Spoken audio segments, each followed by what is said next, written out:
Bismillahirrahmanirrahim. Assalamualaikum warahmatullahi wabarakatuh. Alhamdulillahi rabbil alamin. Wa bihi nasta'inu ala umuri dunya waddin.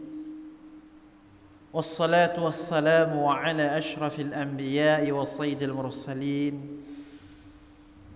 نبينا ورسولنا محمد وعلى آله وصحبه ومن تبعهم بإحسان إلى يوم الدين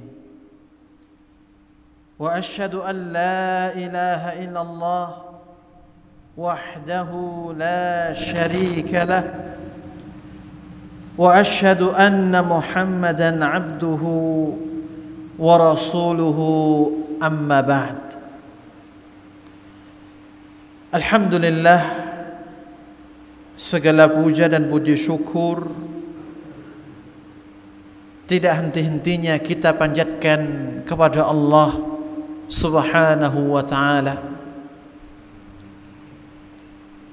yang mana berkat limpahan rahmat, karunia dan kenikmatannya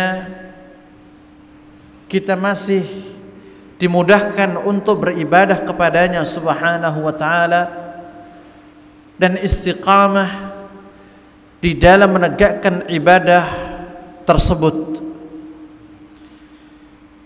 Dan kita memuji-muji Allah, lahul hamdu wa syukru kulluh, yang mana sampai detik ini kita masih diberikan kemudahan untuk kembali bersua hadir di majelis ilmu yang mulia ini, di tempat yang penuh dengan kemuliaan, yang semoga kehadiran kita dicatat oleh Allah Subhanahu wa ta'ala sebagai amal saleh yang memperberat amal-amal kebaikan kita kelak di akhirat, yang menghapuskan dosa dan kesalahan kita dan diangkatnya derajat kita di sisinya Subhanahu wa ta'ala.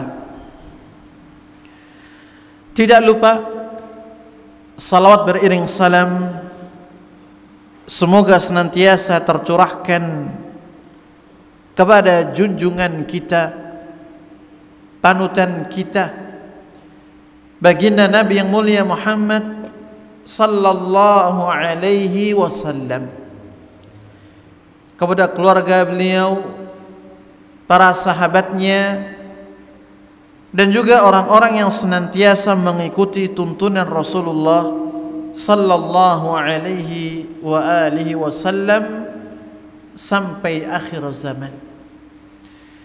Para jamaah Bapak Ibu sekalian yang berbahagia rahimani wa rahimakumullah, insyaallah ta'ala di kesempatan malam yang berbahagia ini kita akan membahas satu bab lanjutan dari bab sebelumnya tentang syarat-syarat diterimanya amal seorang hamba. Namun sebelum kita membahas panjang lebar bab ini, maka kita akan sedikit menyampaikan di antara bahasan terakhir yang dijelaskan oleh al-muallif Asy-Syekhul Allamah Muhammad Zamil Zainu rahimahullahu taala dalam kitabnya Khudh Aqidataka minal Kitabi was Sunnati Shahihah. Ambillah akidah Anda dari Al-Qur'an dan hadis yang sahih terkait dengan bahasan tauhid al-asma'i was sifat, yakni tentang mengisahkan Allah Subhanahu wa ta'ala dalam hal nama-nama Allah dan juga sifat-sifatnya. Sebagaimana yang kita sampaikan di pertemuan yang lalu, bahwasannya Allah Subhanahu wa ta'ala sebagaimana memiliki nama-nama yang indah yang kita kenal dengan Asmaul Husna, maka Allah pun memiliki sifat-sifat yang terkandung dalam nama-nama tersebut. Allah Subhanahu wa taala ketika mengkhabarkan kepada kita di antara namanya adalah As-Sami'u, Maha mendengar. Sebagaimana kata para ulama, dari nama ini Allah mengkhabarkan kepada kita akan sifat zatnya Allah Jalla wa Ala. Apa sifat zatnya?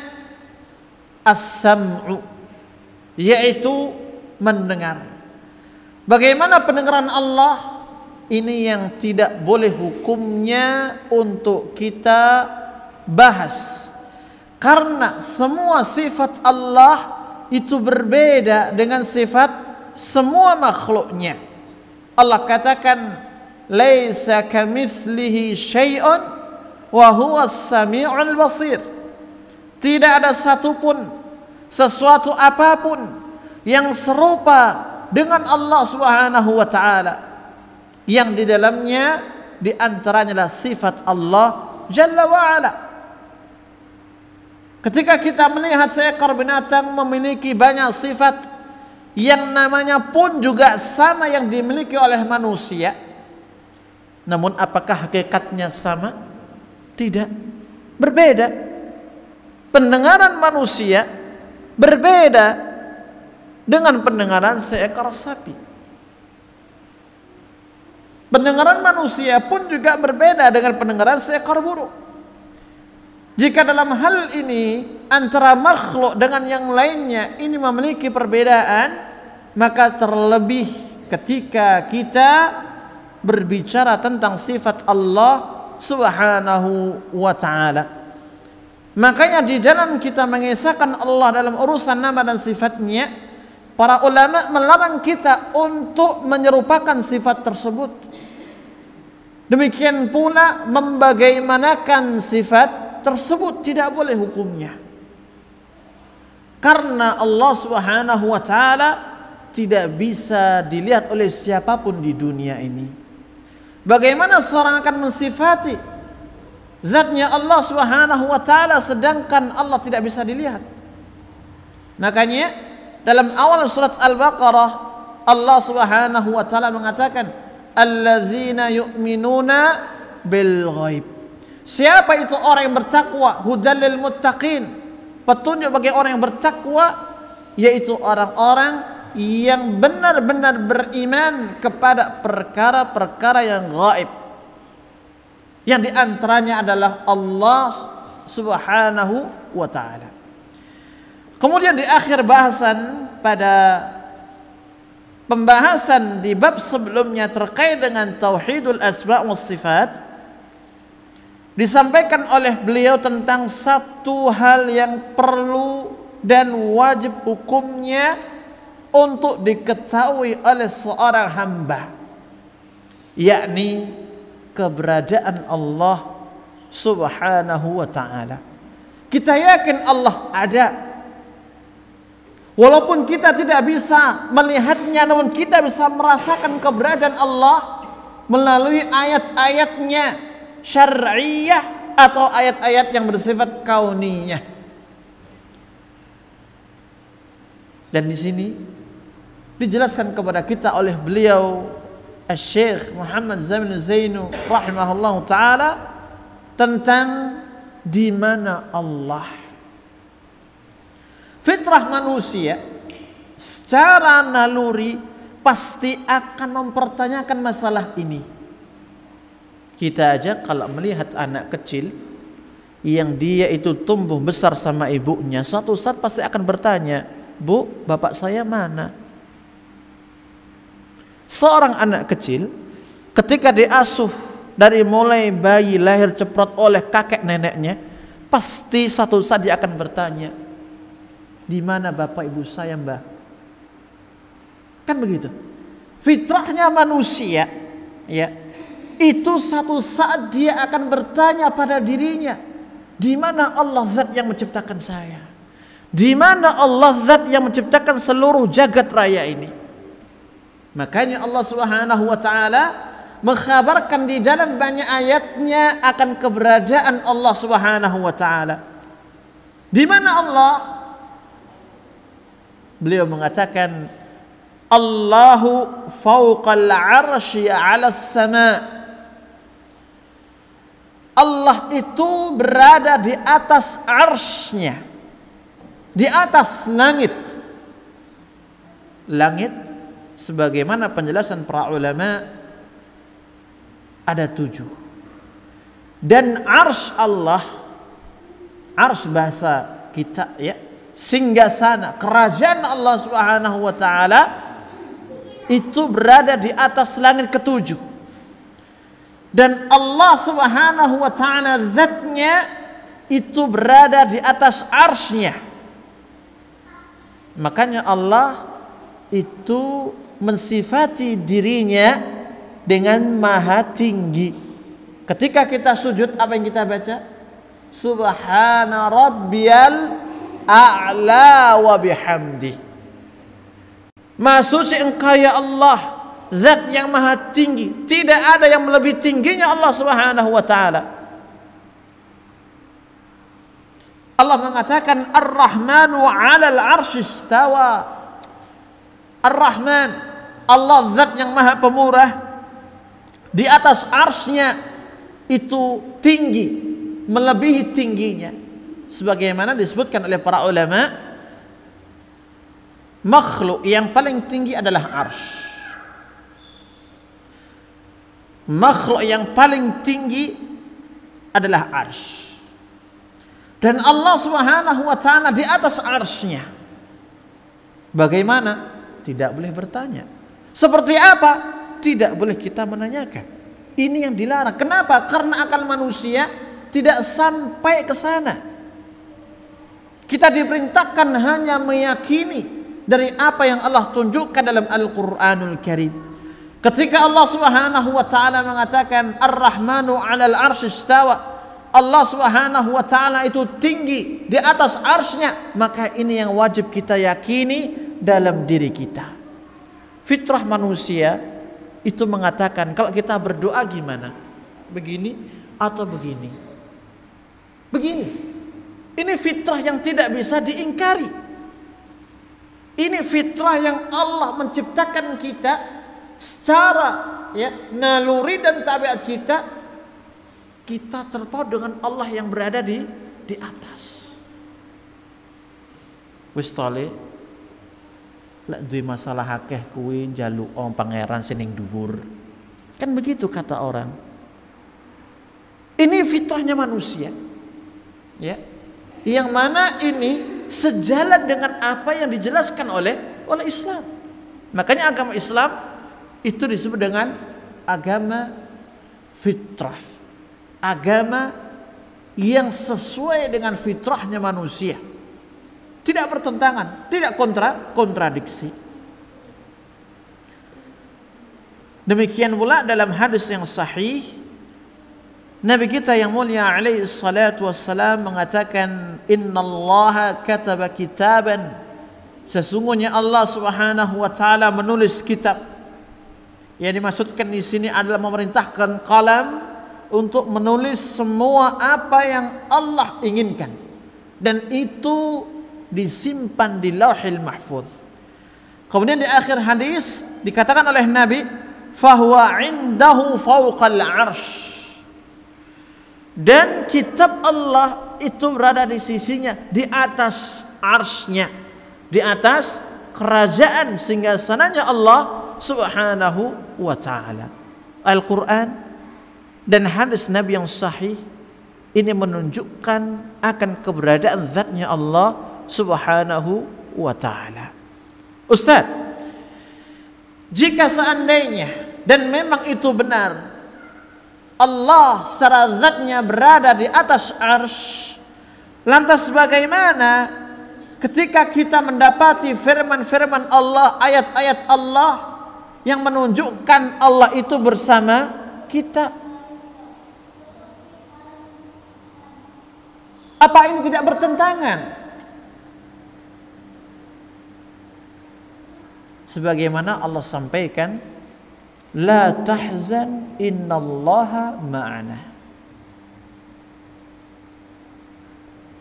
La tahzan innallaha ma'ana. Dan ini merupakan ucapan Nabi kepada sahabatnya Abu Bakar As-Siddiq radhiyallahu taala anhu ketika berhijrah dari Mekah menuju Madinah dan bersembunyi di sebuah goa yang pada waktu itu dikejar-kejar oleh orang-orang kufar Quraisy untuk dibunuh. Kemudian diabadikan oleh Allah Subhanahu wa taala dalam Al-Qur'anul Karim. La tahzan, jangan kamu bersedih. Innallaha ma'ana. Sesungguhnya Allah itu bersama kita, kata Nabi. Apakah zatnya yang dimaksud di sini? Kata para ulama, bukan. Karena zatnya Allah jelas di atas arsy-Nya. Lantas apa yang dimaksud di sini? Yang dimaksudkan di sini adalah ilmu Allah Subhanahu wa taala yang meliputi segala sesuatu. Sebagaimana Nabi kita yang mulia alaihi salatu wassalam mengatakan, innakum tad'una sami'an qariban wa huwa ma'akum. Sesungguhnya kalian itu menyeru zat yang maha mendengar, qariban yang dekat, wa huwa ma'akum, dan Allah itu bersama kalian. Kata para ulama, yang dimaksudkan di sini adalah ilmunya Allah Subhanahu wa taala. Ilmu Allah, bukan zatnya Allah Subhanahu wa taala. Dan Nabi yang mulia sallallahu alaihi wasallam ketika kita melihat hadis ini, kita mendapati bagaimana para sahabat pada waktu itu berdoa kepada Allah dengan suara yang begitu lantang. Maka Nabi mengarahkan bagaimana ada berdoa kepada Allah. Yang diantaranya Nabi menyampaikan sabdanya, innakum tad'una sami'an. Kalian ini ya sesungguhnya menyeru zat yang maha mendengar, qariban, dekat, wa huwa ma'akum, dan Allah itu bersama kalian. Ilmunya Allah meliputi kalian. Tidak ada satupun yang kalian lakukan kecuali Allah mengetahuinya. Ma takunu fi sya'nin wa ma tatlu minhu min Qur'anin wa ma ta'malu min 'amalin illa kunna 'alaikum syuhudan idh tufiduna fihi. Tidaklah kalian berada dalam satu keadaan, tidaklah kalian itu membaca satupun ayat dari Al-Quran, ya, dan tidaklah kalian melakukan satupun perbuatan kecuali kami menjadi saksi atas apa yang kalian perbuat. Artinya Allah mengetahui, Allah menjadi saksi dari seluruh apa yang kita lakukan, gerak-gerik kita.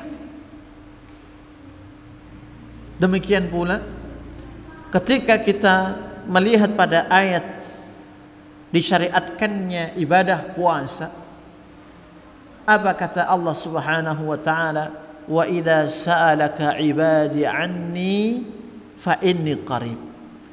Apabila hambaku bertanya kepadamu tentang diriku, ya tentang aku, jawablah, sesungguhnya aku ini dekat. Kata para ulama, ini menunjukkan bahwasannya ilmu Allah meliputi seluruh hambanya. Jadi ini, ya, demikian pula ketika firman Allah Subhanahu wa taala, qala la takhafa innani ma'akuma asma'u wa ara. Janganlah kalian berdua itu takut. Dan ini ucapan Allah kepada Nabi Musa dan Nabi Harun ketika berdua menghadap Fir'aun, mendakwai Fir'aun untuk bertaubat kembali ke jalan Allah dan melepaskan mereka Bani Israel. Maka Allah Subhanahu wa taala katakan kepada mereka, janganlah kalian berdua ini takut kepada Fir'aun. Innani ma'akuma, sesungguhnya aku bersama kalian berdua. Asma wa ara, aku mendengar dan aku melihat. Kata para ulama ahli tafsir, yang dimaksudkan di sini adalah ilmu Allah Subhanahu wa ta'ala. Allah Maha mendengar, Allah Maha melihat, Allah meliputi segala sesuatu.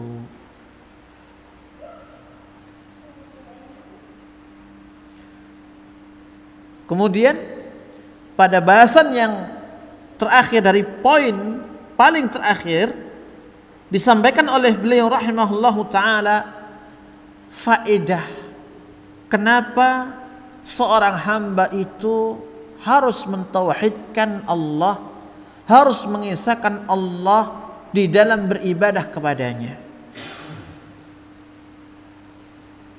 Beliau mengatakan faedahnya adalah untuk mendapatkan keamanan di akhirat dari azabnya Allah Subhanahu wa ta'ala, dan mendapatkan hidayah di dunia serta diampuni dosa-dosanya.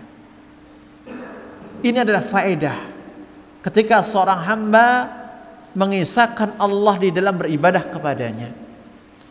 Allah katakan, alladzina amanu walam yalbisu imanahum bidzulmin ulaika lahumul amnu wa hum muhtadun.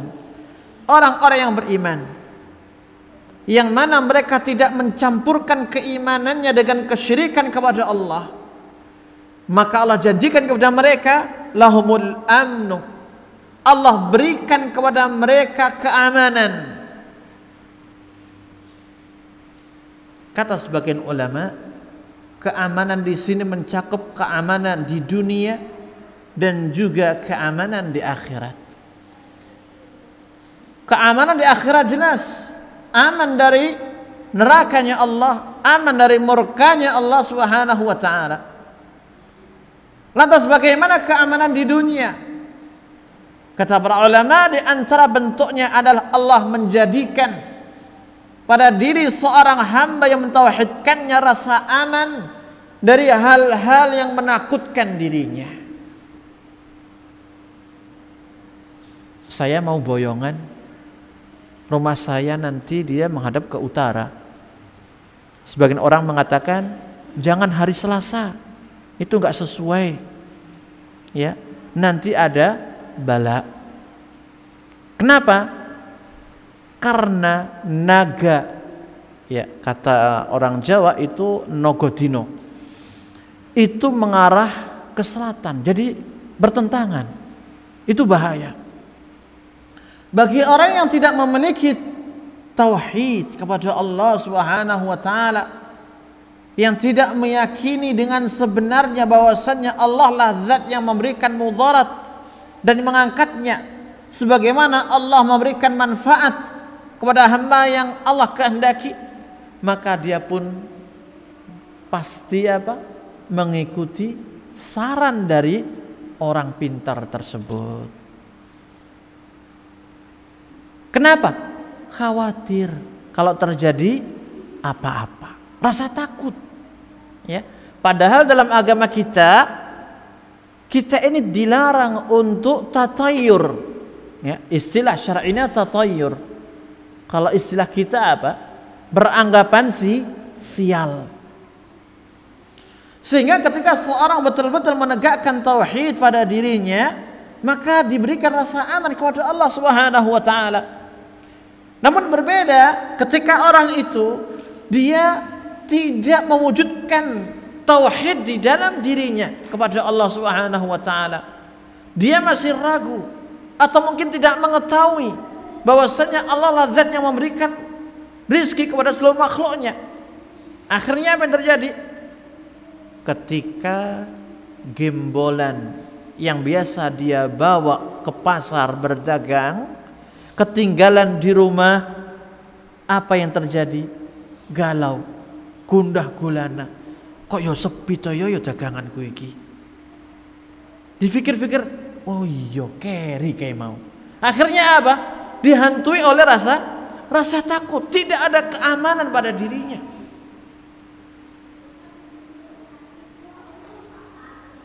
Kemudian kata Allah, wahum muhtadun, dan mereka orang-orang yang menjaga tauhidnya kepada Allah adalah orang-orang yang mendapatkan hidayah. Di dunia mendapatkan hidayah, Allah bimbing di atas siratal mustaqim. Di akhirat pun Allah tunjukkan bagaimana mereka menghadapi peristiwa demi peristiwa, prahara demi prahara pada hari kiamat. Berbeda orang yang mensyirikkan Allah, yang menyekutukan Allah dengan yang lainnya. Allah tidak berikan hidayah, Allah tidak bimbing ke jalan yang lurus di dunia maupun juga di akhirat. Sebagaimana halnya ketika kita mewujudkan tauhid, menghambakan diri kita hanya kepada Allah Subhanahu wa taala, maka Allah Subhanahu wa taala berjanji akan menghapuskan dosa dan kesalahan kita. Dalam hadis qudsi, hadis yang sahih, Allah Subhanahu wa taala berfirman, "Ya bani Adam, wahai manusia, wahai anak cucunya Adam." Nah, kita ini kan anak turunnya Adam. "Lau ataitani biqurabil ardi khataya." Jika kalian nanti berjumpa denganku pada hari kiamat dengan membawa dosa sepenuh bumi, dosa sepenuh bumi. Banyak sedikit Bapak Ibu? Banyak, ya, luar biasa banyaknya. Dan wajar manusia, ya, secara fitrah mereka pasti berbuat kesalahan, berbuat khilaf, berbuat maksiat, baik itu dosa kecil ataukah dosa besar. Kalau seandainya kalian itu nanti bertemu denganku dengan membawa dosa yang begitu banyak, sepenuh bumi,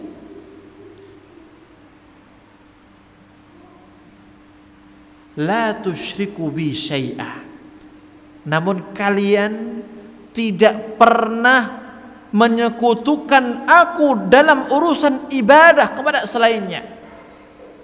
Ketika di dunia kalian tidak melakukan kesyirikan, apa janji Allah? La ataituka biqurabiha maghfirah.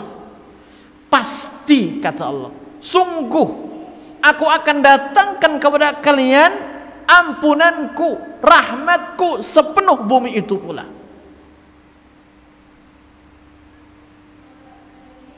Dengan catatan apa tadi? Kita tidak menyekutukan Allah di dalam urusan ibadah. Kita meminta hanya kepada Allah. Kita berdoa hanya kita panjatkan kepada Allah Subhanahu wa taala. Kita bertawakal, kita berharap, kita berkorban pun kita persembahkan hanya kepada Allah. Ini janji Allah kepada hamba-hambanya yang beriman, yang mentauhidkan Allah Subhanahu wa taala. Dan Nabi kita yang mulia sallallahu alaihi wasallam dalam hadis sahih yang lainnya mengatakan, haqqul ibadi 'ala Allah alla yu'adziba man la yusyriku bihi syai'a. Haknya seorang hamba ketika hamba ini menunaikan apa yang menjadi kewajiban dia kepada Allah, yaitu beribadah hanya kepada Allah, karena ini adalah kewajiban hamba. Beribadah hanya kepada Allah. Jika hamba ini menunaikan haknya Allah, maka dia berhak selamat dari azabnya Allah. Allah yu'adziba, Allah tidak akan mengazab man la yusyriku bihi syai'a, orang yang tidak menyekutukan Allah dengan sesuatu apapun. Dalam riwayat yang lain yang dikeluarkan oleh Imam Muslim dari sahabat Jabir bin Abdullah radhiyallahu anhu, Nabi kita yang mulia alaihi salatu wasallam mengatakan, man laqiyallaha la yusyriku bihi syai'a dakhalal jannah.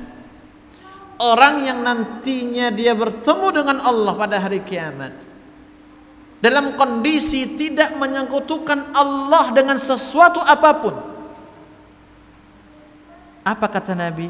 Dakhalal jannah, pasti dia masuk surga.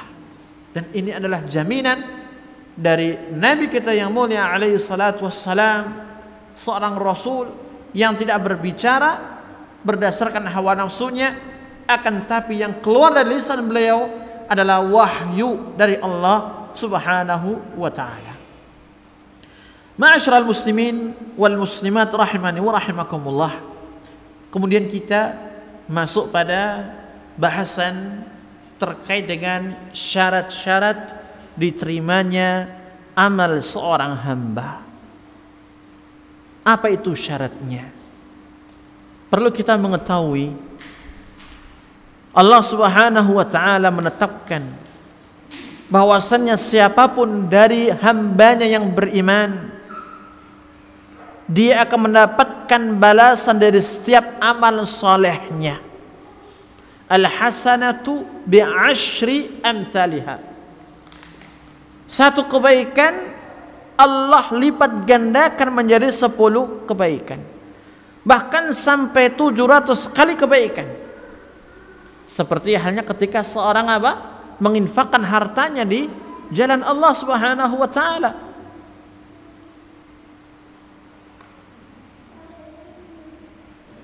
Ketika kita beramal dan mengetahui bahwasanya Allah itu akan membalas amal kita, maka yang menjadi hal yang harus nantiasa kita hadirkan di setiap kita beramal, apakah amalan saya ini diterima ataukah tidak?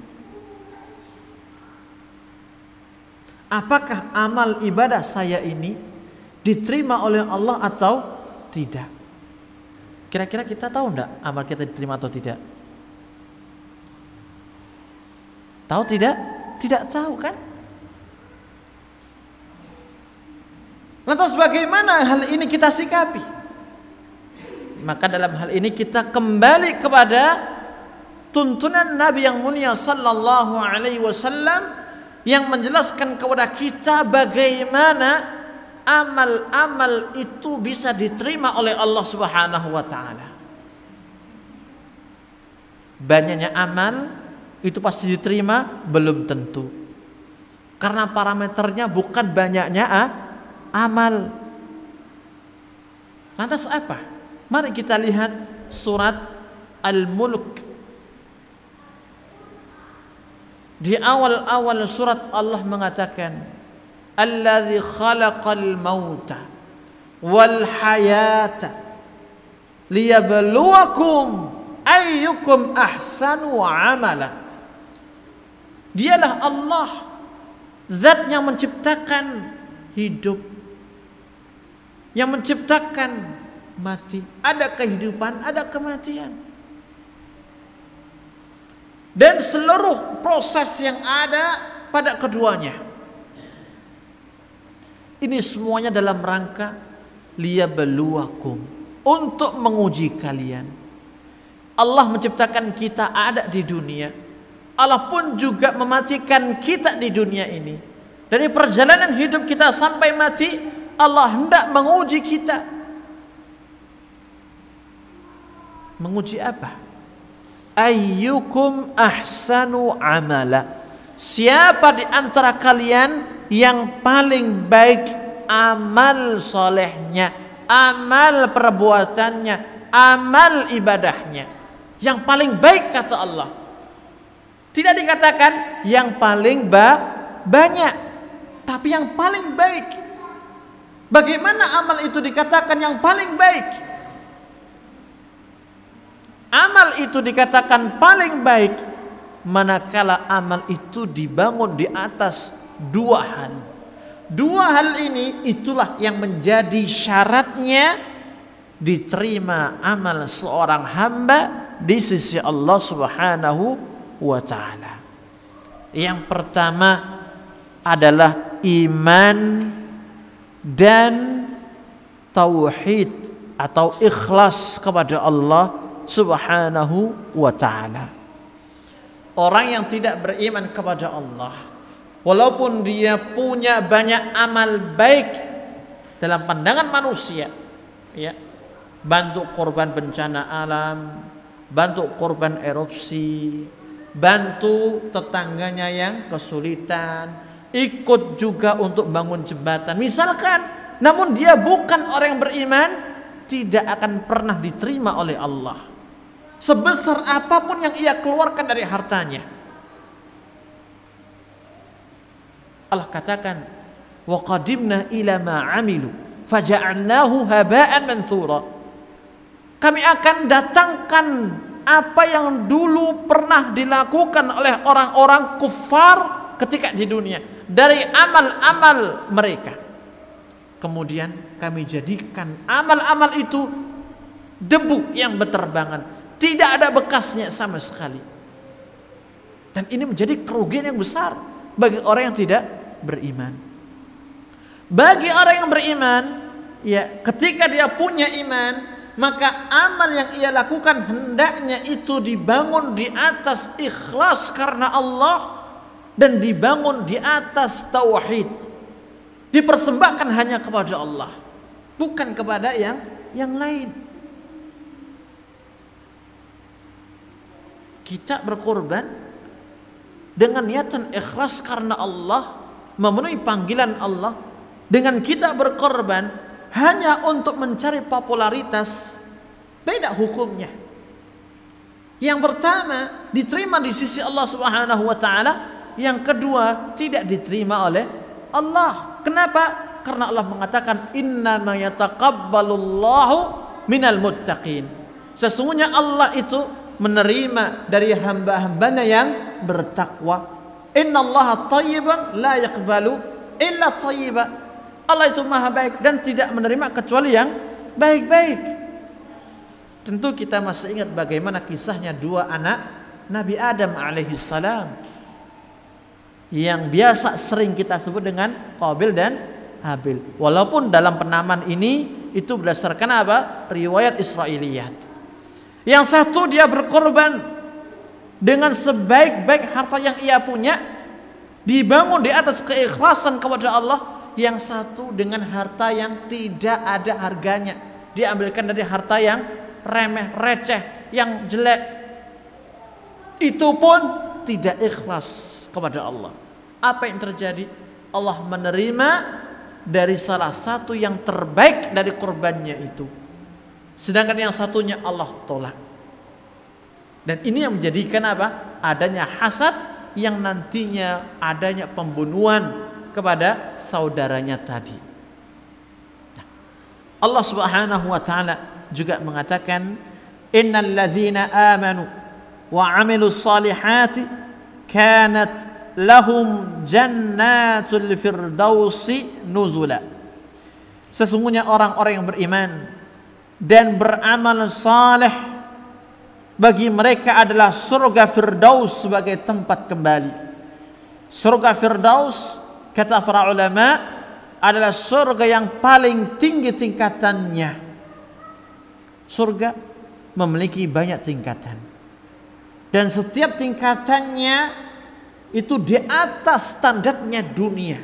Tingkatan yang paling rendah dari surganya Allah itu 7 kali lipatnya seluruh kenikmatan dunia.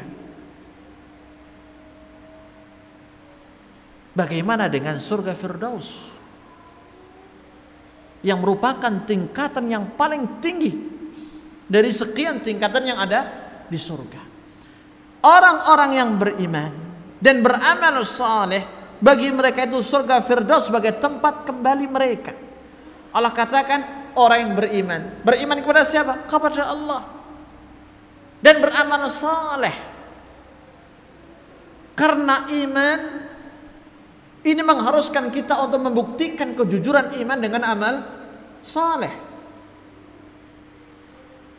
Ketika Allah mengatakan bagi mereka itu surga Firdaus, ini menunjukkan pertama bahwasannya dengan keimanan yang mereka miliki, Allah menerima amal ibadahnya. Kalau seandainya amal itu tidak diterima, tidak mungkin Allah jadikan surga baginya.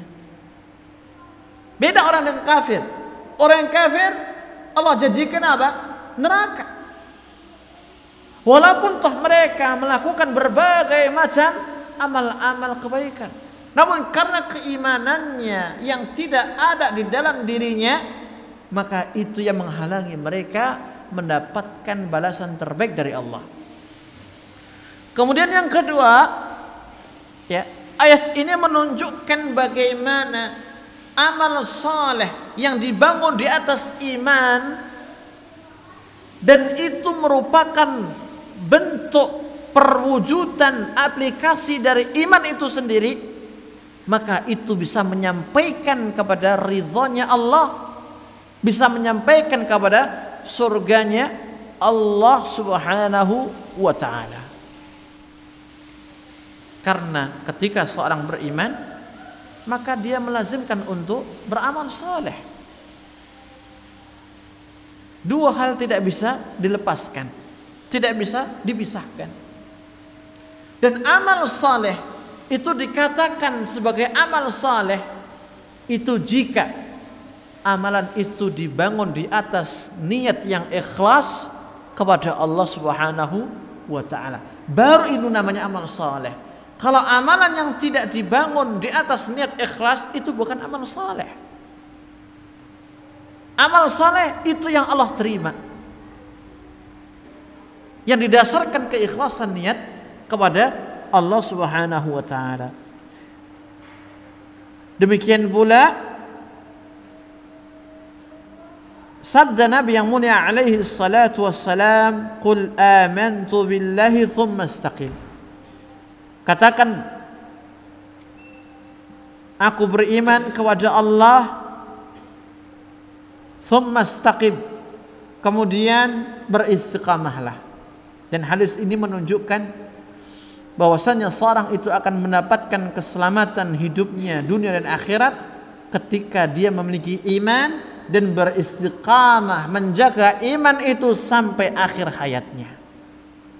Dan hadis ini dihadirkan oleh beliau rahimahullahu ta'ala sebagai dalil bahwasannya iman ini adalah pondasi yang paling pokok untuk diterimanya amal seorang hamba. Demikian pula ketika kita berbicara tentang keikhlasan, ya, dan ini merupakan cabang dari tauhidnya seorang hamba. Ketika dia mentauhidkan Allah, maka dia dituntut untuk apa? Mengikhlaskan semua amal ibadahnya. Allah katakan, fad'ullaha mukhlishina lahuddin. Ya. Berdoalah kepada Allah dengan mengikhlaskan agama kepadanya. Allah juga mengatakan, ala lillahi ad-dinul khalis. Ketahuilah hanya kepunyaan Allah lah agama yang betul-betul murni, dipersembahkan kepada Allah subhanahu wa ta'ala. Wa ma umiru illa liya'budullaha mukhlishina lahuddin. Tidaklah mereka itu diperintah kecuali agar mereka itu beribadah kepada Allah dengan mengikhlaskan ibadah itu kepadanya, mentauhidkannya. Tidak ada sosok siapapun di dalam dia beramal kecuali hanyalah Allah subhanahu wa ta'ala. Kemudian perkara yang kedua atau syarat yang kedua diterimanya amal seorang hamba adalah sesuai dengan tuntunan Rasulullah sallallahu alaihi wasallam. Allah menurunkan Islam kepada seluruh hambanya. Allah mengangkat Muhammad sallallahu alaihi wasallam sebagai utusannya untuk menyampaikan risalah Islam ini, untuk menjelaskan Islam ini kepada umat agar mereka tahu bagaimana beribadah kepada Allah, agar mereka tahu bagaimana menegakkan salat, menegakkan puasa, menunaikan zakat dan ibadah-ibadah yang lainnya, agar mereka tahu bagaimana menegakkan hukum Allah, syariat Allah subhanahu wa ta'ala. Jadi tugasnya Rasulullah sallallahu alaihi wasallam adalah menjelaskan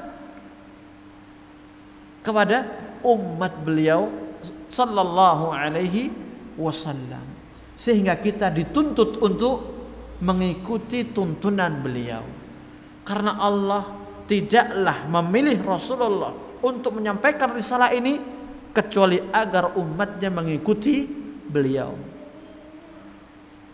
Allah katakan dalam hal ini sebagai bentuk raddun, ya, penolakan, bantahan kepada ahli kitab, khususnya orang-orang Yahudi yang mana mereka mendakwakan diri mereka cinta kepada Allah, yang paling cinta kepada Allah.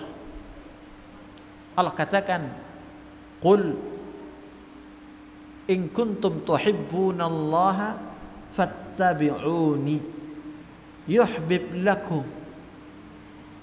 Katakan kepada mereka ahli kitab, jika kalian itu merasa pede mendakwakan diri kalian itu yang paling cinta kepada Allah, maka ikuti aku. Artinya ikuti siapa? Rasulullah sallallahu alaihi wasallam. Dan kita tahu orang Yahudi tidak mau mengikuti Rasulullah sallallahu alaihi wasallam. Kenapa? Karena Muhammad bukan termasuk silsilah keluarga Bani Israel. Mereka anti dengan orang yang di luar nasabnya, tidak mau mereka. Makanya mereka tidak mau beriman kepada Rasulullah sallallahu alaihi wasallam. Dalam kondisi seperti ini masih pedenya mendakwakan kalau mereka ini apa? Cinta kepada Allah. Maka Allah bantah dalam ayat ini, jika kalian itu betul-betul mendakwakan kalian itu cinta kepada Allah, maka ikuti aku. Berimanlah kalian kepada aku. Pasti Allah akan apa? Cinta kepada kalian. Kata para ulama, ayat ini menunjukkan wajibnya siapapun dari umat ini, umatnya Rasulullah, untuk selalu mengikuti beliau agar mendapatkan cintanya Allah subhanahu wa ta'ala. Karena tidak mungkin seorang hamba itu beribadah kepada Allah kecuali dengan mengikuti petunjuknya Rasulullah sallallahu alaihi wasallam. Kita mau salat isya nih, Nabi mengatakan 4 rakaat, dijelaskan oleh Nabi. Namun kita seenaknya salat 5 rakaat misalkan. Diterima tidak amal ini? Tidak diterima. Ada perusahaan buka lowongan kerja, persyaratannya A, B, C, D, ya kan? Yang diantara di situ adalah dibutuhkan yang berijazah S1. Kita ijazahnya masih SMA atau SMP. Pede aja kita daftar. Kita kira-kira diterima tidak? Tidak. Makanya Allah Subhanahu wa taala mengatakan, "Wa ma ataakumur rasulu fakhudhuh." Apapun yang didatangkan oleh Rasulullah kepada kalian, yang dijelaskan oleh beliau kepada kalian, yang disampaikan oleh beliau kepada kalian tentang Islam ini, maka ambillah semuanya. Dan kita mengambil itu dengan cara apa? Mengikuti beliau sallallahu alaihi wasallam. Wa manahakum anhu fantahu. Dan apapun yang dilarang darinya oleh beliau, maka tinggalkan, hindari, jauhi itu semuanya. Dan ayat ini menunjukkan wajibnya untuk mengikuti Rasulullah sallallahu alaihi wasallam. Dan yang terakhir dibawakan sebuah hadis Nabi yang mulia alaihi salatu wassalam. Nabi bersabda, "Man 'amila 'amalan laisa 'alaihi amruna fahuwa raddun."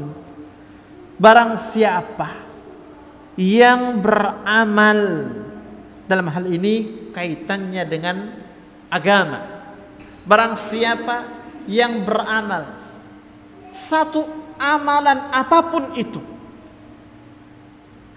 yang terkait dengan agama ini, laisa alaihi amruna, yang tidak ada tuntunannya dari kami, tidak ada contohnya dari kami, kata Nabi, fahuwa raddun, maka amal itu tertolak. Amal itu tertolak. Subuh kita bangun, seger nih, punya kekuatan luar biasa. Salat sunnah qabliyah subuh 4 rakaat misalkan. Baik tidak? Baik tidak? Lo 4 rakaat loh, bukan 2 rakaat. Kalau kita berbicara dari sisi kuantitas, yuk baik dong 4 rakaat kan. Namun apakah ini dikatakan baik oleh agama? Tidak.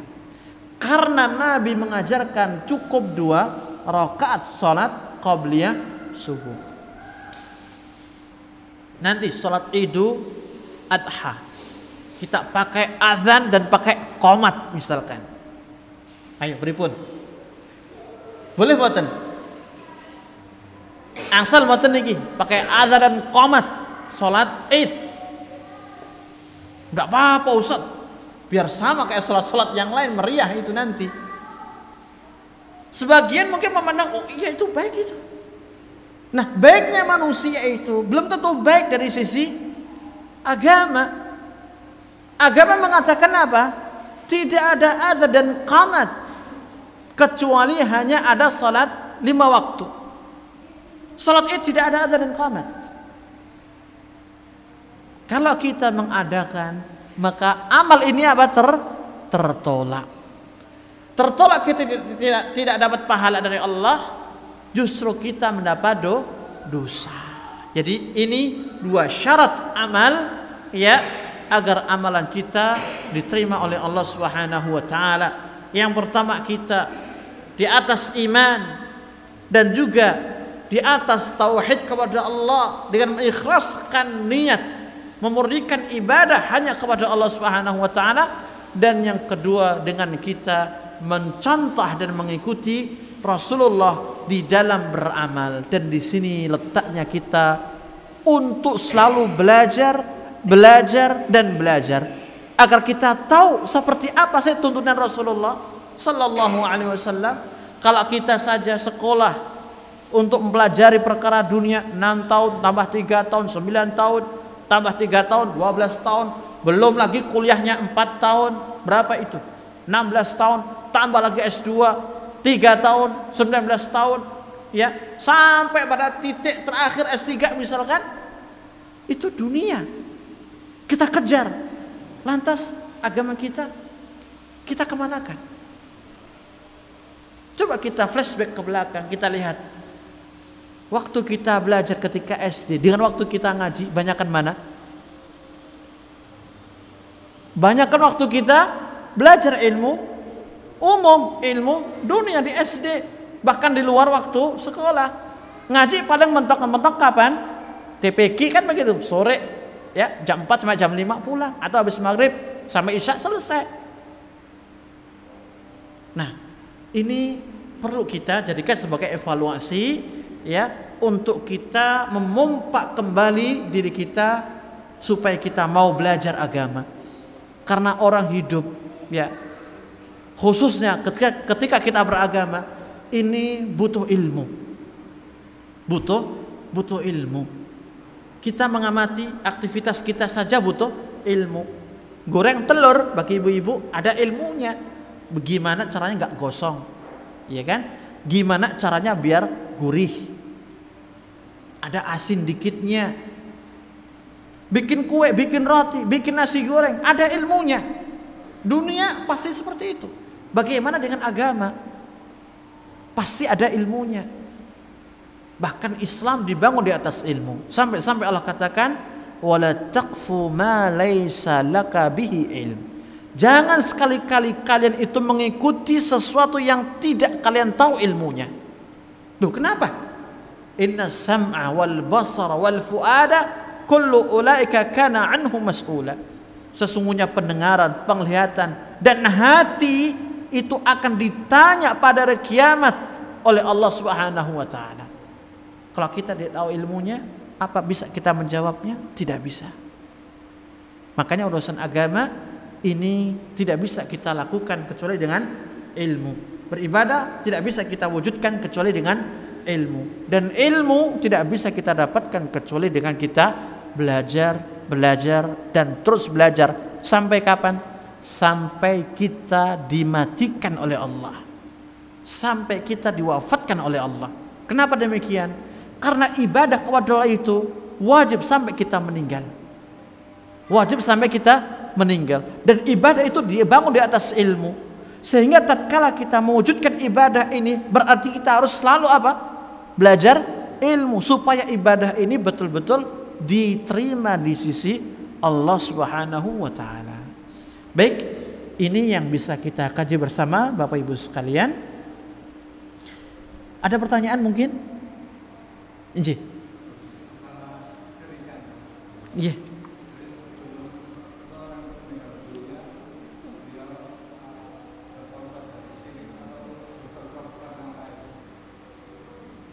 Apa hukumnya?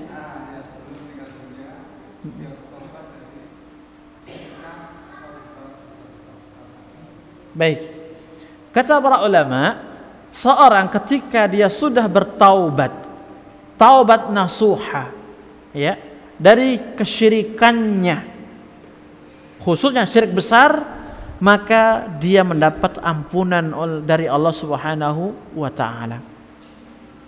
Dan ampunan ini menghapuskan dosa-dosa dia terkait dengan perbuatan dia sebelumnya.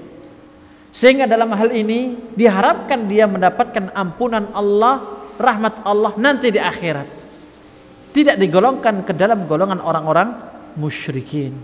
Karena orang yang meninggal dunia dalam kondisi mensyirikkan Allah, belum bertaubat, dia dinaskan masuk dalam neraka.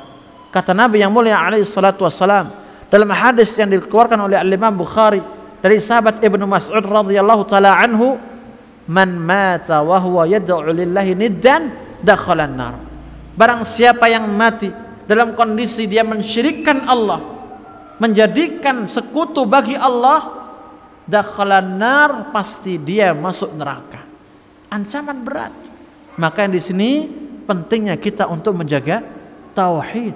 Kita lihat Nabi Ibrahim, bagaimana dia selalu berdoa kepada Allah agar dijauhkan dari kesyirikan. Nabi Ibrahim, ya, siapa tidak kenal dengan beliau? Orang yang mendakwahkan tauhid ketika hidupnya, mengajak bapaknya untuk mengikuti agama Islam, mentauhidkan Allah. Dan kita tahu bapaknya pembuat patung berhala. Itu saja masih takut, ada kekhawatiran terjatuh dalam kesyirikan. Sampai Allah berikan dalam firman-Nya, wajnubni wa baniya an na'budal asnam. Jauhkan diriku dan anak cucuku, ya, dari menyembah berhala. Doanya Nabi Ibrahim kepada Allah. Karena apa? Takutnya terjatuh dalam kesyirikan. Karena orang yang melakukan kesyirikan, kata Allah, faqad harramallahu alaihil jannah. Allah haramkan dia mendapat surganya. Wa ma'wahun nar wa ma lidh-dhalimina min ansar. Tempat kembali di neraka dan dia tidak punya satupun penolong. Begitu nggih, Bapak? Nggih. Ada lagi, ibu-ibu? Oh, nggih. Waalaikumsalam warahmatullahi wabarakatuh.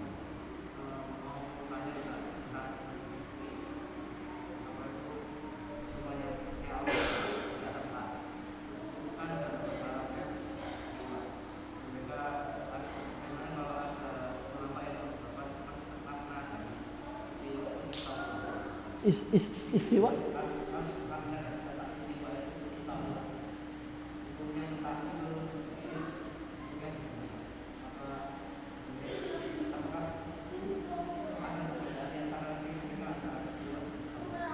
Baik. Yang pertama kita katakan dari sisi bahasa ada perbedaan yang sangat jauh.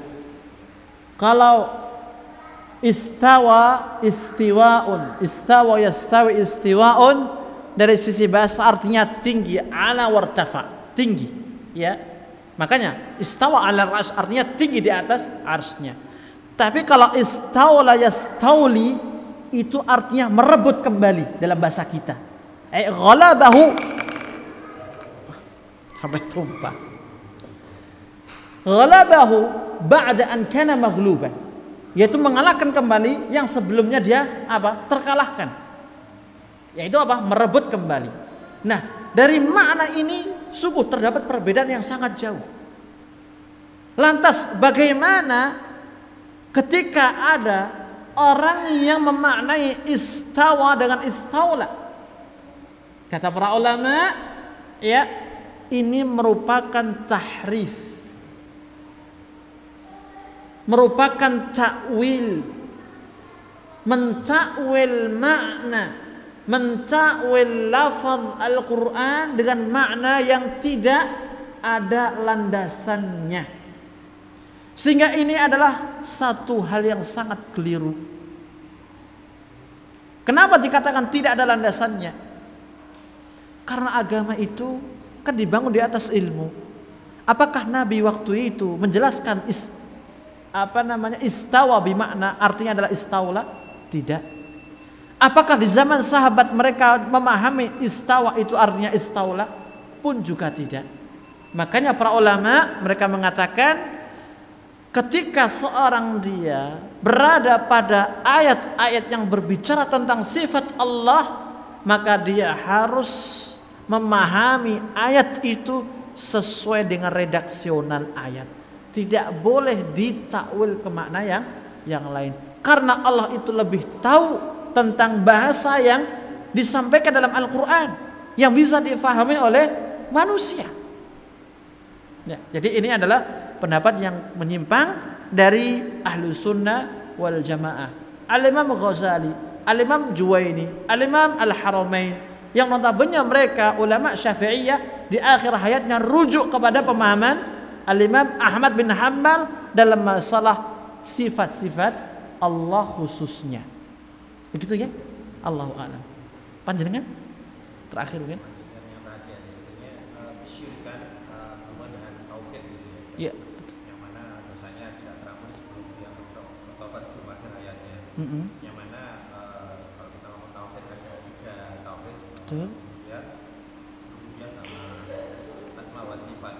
Di beberapa pemahaman yang ada terdapatnya perbedaan pemahaman yang sering sekali kita dengar adalah pemahaman terkait tauhid asma wa sifat tersebut tadi yang termasuk takwil tadi atau bahkan ada yang menolak. Apakah ini kan terkait masalah tauhid? Ada beberapa pemahaman yang salah di asma wa sifat tersebut, apakah bisa jatuh juga dengan kesyirikan? Karena kesyirikan kan dosa mengenai masalah tauhid tadi. Baik. Dalam masalah ini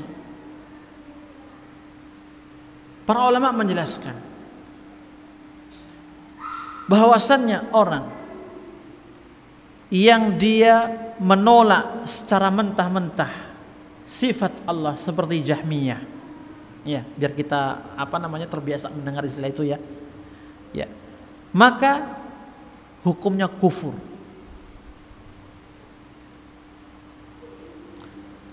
Demikian pula orang yang dia itu mentahrif atau mentakwil sifat yang seharusnya difahami dengan benar, namun difahami dengan pemahaman yang keliru, maka ini hakikatnya adalah menolak sifat Allah Subhanahu wa ta'ala. Dan ini mengkhawatirkan bagi pelakunya, bisa menjadikan dia kufur kepada Allah Subhanahu wa ta'ala. Karena tatkala seorang itu mengikrarkan saya beriman kepada Allah, yang merupakan rukun iman yang pertama, itu konsekuensinya adalah kita pun juga mengimani sifat-sifat Allah Subhanahu wa ta'ala. Karena sifat Allah itu terkait dengan zatnya Allah. Terlepas apakah sifat itu sifat zatiyah ataukah sifat fi'liyah yang terkait dengan perbuatan Allah. Ketika dia menolak atau mentakwil dalam rangka mengingkari sifat yang sudah Allah sampaikan ini, berarti dia tidak sempurna di dalam beriman kepada Allah Subhanahu wa ta'ala. Dan ini mengkhawatirkan akan menjatuhkan dia dalam kekufuran. Ya, makanya orang seperti ini dia harus dihilangkan subhatnya, pemahamannya. Ya, harus ditegakkan hujjah kepadanya. Karena dia punya apa? syubhat di situ sampai dia apa? Mentakwilnya. Nah, ini hukum secara umum seperti itu. Baik, cukup ya. Baik para jamaah Bapak Ibu sekalian, demikian yang bisa kita kaji bersama. Semoga bermanfaat bagi kita semuanya dan semoga Allah Subhanahu wa taala menerima amal-amal ibadah kita. Semoga Allah Subhanahu wa taala menjaga kita semuanya di atas tauhid dan menjauhkan kita dari berbagai macam kesyirikan jenis dan ragamnya, serta menyelamatkan kita di dunia dan juga di akhirat. Wassallallahu ala nabiyyina Muhammadin wa alihi wa sahbihi wa sallam. Subhanakallahumma wa bihamdika asyhadu an la ilaha illa anta astaghfiruka wa atubu ilaik. Wassalamu alaikum warahmatullahi wabarakatuh.